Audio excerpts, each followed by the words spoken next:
Right now, loved ones of the two women killed Monday during a violent rampage in DeKalb County are planning funerals. Atlanta News' first Bridget Spencer's live tonight outside the DeKalb County Jail. And Bridget, you spoke with one of those families this evening.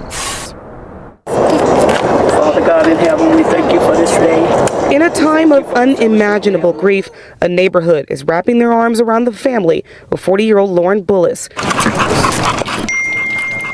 Tuesday, they gathered for a prayer walk, walking the same route she did right before she died. So we just wanted to come together in solidarity and reflection, give everyone an opportunity to reflect on what happened. Police say she was just walking her dog along Battle Forest Drive when Ola Olukutan Adon Abel shot and stabbed her.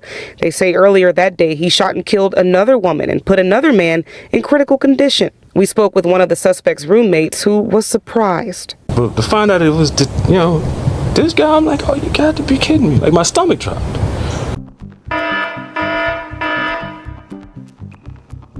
Monday morning, April 13th, 2026, DeKalb County, Georgia. The sun was barely up. The neighborhood off Battle Forest Drive was exactly what you'd picture: quiet streets, familiar faces, the kind of place where people know each other's names. Lauren Bullis stepped outside her front door at her usual time.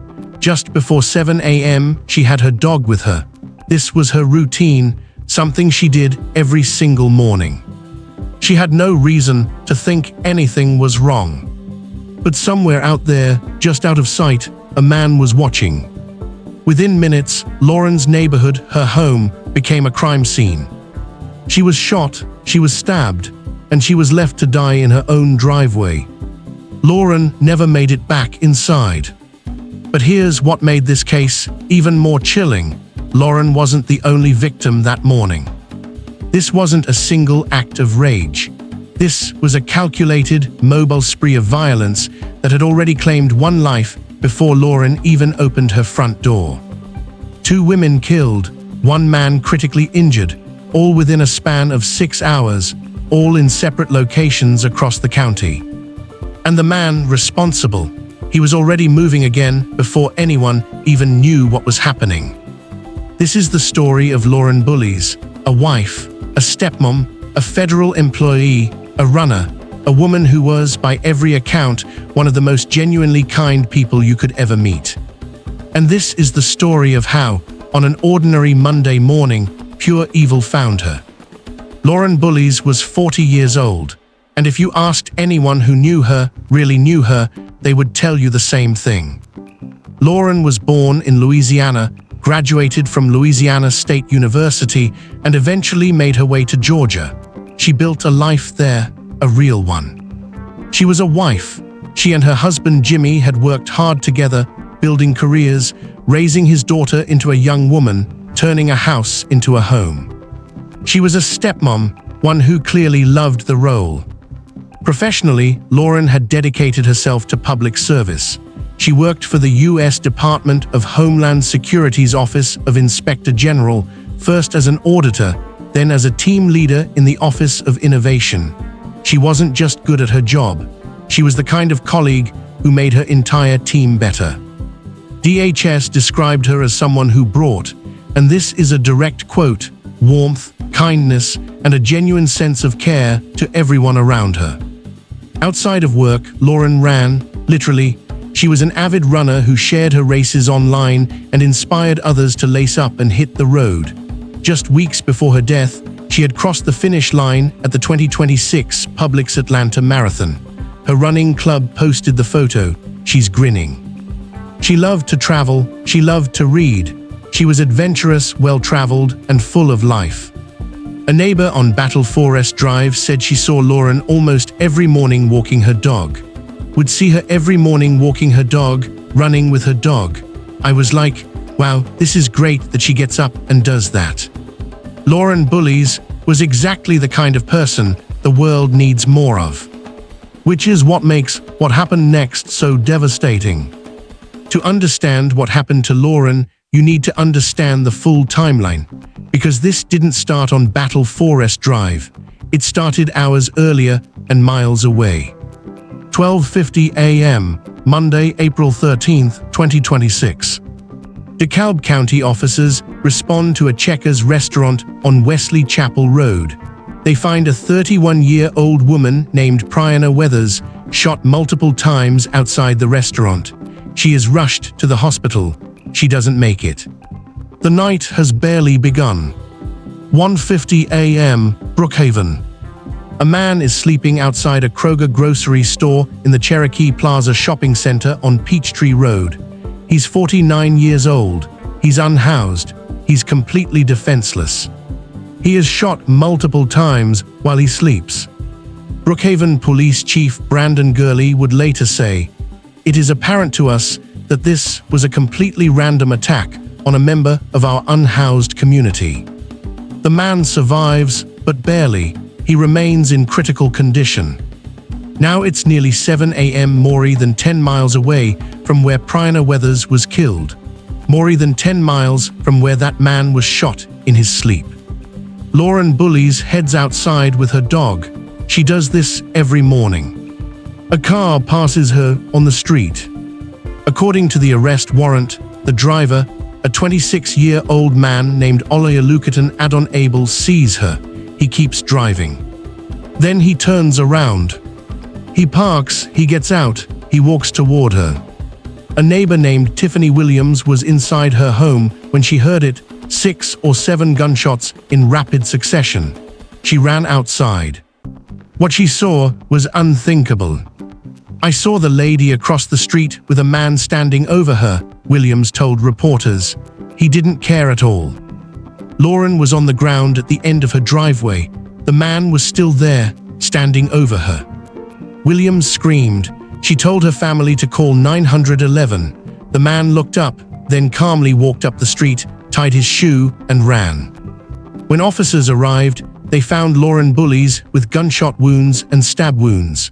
The DeKalb County medical examiner would later confirm she had been both shot and stabbed. She was pronounced dead at the scene. Her dog was still there, unharmed, confused. The dog was later found and returned to Lauren's family. 3 victims, 3 different locations, 6 hours, and 1 man who wasn't done yet because police wouldn't catch him for hours. So who is Oluolukan Adon Abel? That question has haunted investigators, journalists, and an entire community since the moment his name was released. Abel is 26 years old. He was born in the United Kingdom. In 2022, he became a naturalized U.S. citizen. At the time of the attacks, he was living in Atlanta. He had a roommate. By all outward appearances, he was just another young man living in the city. But the record tells a different story. Let's go through what we know. Court records show that someone listed with a similar name and matching birth date pleaded guilty in June 2024 in Chatham County, Georgia, to 4 misdemeanor counts of sexual battery for groping multiple victims. He was sentenced to jail time and probation, which included a required mental health evaluation. In 2024, the same year, records out of San Diego show a conviction for assault with a deadly weapon on a peace officer.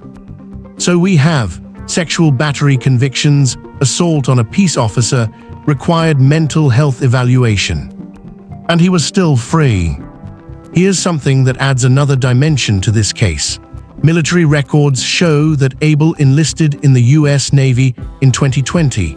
He last served in the Helicopter Maritime Strike Squadron in Coronado, California, reaching the rank of petty officer. What happened between his military service and April 2026 is still being pieced together. Now the question everyone is asking, why? As of now, there is no confirmed motive. Investigators have said publicly that they do not believe Abel knew his victims. Not Priyana Weathers, not the homeless man outside the Kroger, and not Lauren Bullis. Lauren was his last victim. Authorities don't believe he had any connection to her whatsoever. The attacks appear to be completely random. And if that doesn't terrify you, it should. Because what it means is this: Lauren didn't do anything wrong. She didn't go to a dangerous place. She didn't interact with the wrong person. She just went outside. on a Tuesday morning with her dog. And a stranger decided she was going to die. After the attack, Abel didn't stay in DeKalb County. He fled. Police tracked his car, a Volkswagen Jetta, using flock license plate recognition cameras. They spotted it leaving the first crime scene and followed the trail. He made it all the way to Troup County, about 75 miles southwest of Atlanta, before officers caught up with him and made the arrest. Inside his car, investigators found the bloody knife. He was taken into custody the same day the crimes occurred. He waived his first court appearance. He is currently being held in custody. He faces 2 counts of malice murder, aggravated assault, possession of a firearm during the commission of a felony, and possession of a firearm by a convicted felon. He has not entered a plea. Just when you thought this case couldn't get more complicated, it did. Because Lauren Bullis wasn't just a wife, a runner, and a neighbor. She was a federal employee, and within 24 hours of her death, her murder had become a political flashpoint at the highest levels of the United States government. DHS Secretary Markwayne Mullin issued a public statement naming the suspect and pointing to the fact that Abel was naturalized during the Biden administration in 2022. The statement raised questions about how a man with criminal convictions was able to obtain citizenship. But here's the nuance investigators quickly pointed out. It was not immediately clear whether Abel had any criminal record at the time of his naturalization in 2022. His known convictions, the sexual battery case, and the San Diego assault, both appear to have come after he became a citizen. This is still being investigated. What's not in dispute, the system had multiple opportunities to intervene, a required mental health evaluation after his sexual battery conviction, prior criminal charges, a background that, in hindsight, showed escalating violence. And yet, on April 13th, he was free, driving through DeKalb County, looking for victims. There's another detail that never made major headlines, but matters deeply. Lauren's family confirmed her dog was found and brought home safely. It's a small thing, but in the middle of this much darkness, it felt like the community needed to hear it. Neighbors in the Battle Forest Drive area held a prayer walk the very next evening, retracing the same route Lauren walked every morning. Dozens came. "We just wanted to come together in solidarity, in reflection," one organizer told reporters. They walked in silence down the same stretch of road where their neighbor had died. They brought flowers, they brought candles, and they refused to let her be forgotten. As of April 16, 2026, 3 days after the attacks, here is where the case stands. Olaolukutan Adon Abel is in custody. He has not entered a plea. He faces 2 counts of malice murder and multiple additional felony charges. Prosecutors have confirmed the investigation is ongoing as they continue to build the case. The second victim, Priyana Weathers, 31, has been officially identified by the DeKalb County Medical Examiner. Her family is grieving. Her name deserves to be remembered too. The third victim, the 49-year-old homeless man shot outside the Kroger, remains hospitalized in critical condition as of the latest reports. His name has not been released. For Lauren's family, the road ahead is unimaginable. Her husband Jimmy, her stepdaughter, a community of friends and colleagues who are still in shock. An online fundraiser launched for Jimmy has already raised over $19,000 from people across the country, most of them strangers, who read her story and felt compelled to do something. If you want to support the family, a link is in the description below. DHS released a formal tribute to Lauren, calling her a bright spot for so many in the department, her team, her colleagues, her government family. Her running community posted the photo of her at the finish line of the 2026 Atlanta Marathon. She's grinning. She looks like someone who has no idea how little time she has left. Because she didn't know, none of us ever do. Lauren Bullis didn't die doing something dangerous. She died doing something we all do every day. That's what makes this case so deeply unsettling. There's no lesson to extract. There's no, be more careful next time. She was walking her dog in her own neighborhood at 7 in the morning. There are real, systemic questions being asked right now about how a man with a criminal history was still free, about whether the justice system failed those 3 victims, about mental health and escalating violence, about the gaps between conviction and consequence. Those questions deserve honest answers, and Lauren's family deserves justice, real, complete, and lasting justice. A trial date has not yet been set. We will be following this case. When there are updates, we will be here. Lauren Bullis was more than a victim. She was a wife, a stepmom, a public servant, a runner, a traveler, and a friend to everyone she met. May she be remembered not for how she died, but for how she lived. Before you go, I want to ask you something, and I really want to hear your answer in the comments. A man with prior convictions, including sexual battery and assault on a law enforcement officer, was free on the morning he killed 2 women and nearly killed a 3rd. So here's the question. Do you believe the justice system failed Lauren Bullis and Brianna Weathers? And what do you think needs to change so this never happens again? Drop your thoughts below. Be respectful. These are real families, real lives. If this video moved you, please share it. Not for the views, but because Lauren's name deserves to be heard.